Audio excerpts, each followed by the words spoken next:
My name is Michele LeVoy. I'm the director of PICUM, which is the Platform for International Cooperation on Undocumented Migrants.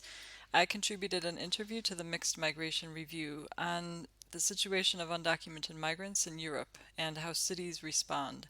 When we look at people who have irregular migration status, we see that because of this status, they are particularly prone to abuse from people who would try to denounce them to the authorities, which might end up in their deportation. So this makes it very difficult for people who have irregular migration status to access services, to access justice, to file a complaint at the police if they're a victim of crime, for children to go to school, for workers to report any exploitation or abuse by their employers.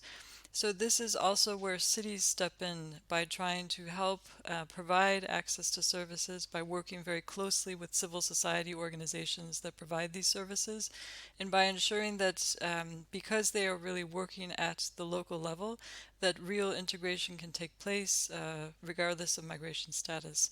So these are some of the findings that we've been looking at, and this has particularly been true during the pandemic, where we found that cities have stepped in enormously, working in partnership with civil society organizations to try to meet the needs which have become actually extremely basic during the pandemic for undocumented migrants. Many undocumented actually complained about not having enough to eat because they had lost their jobs due to the pandemic and the lockdowns. Many migrants were considered essential workers but still had to actually work without any protective equipment.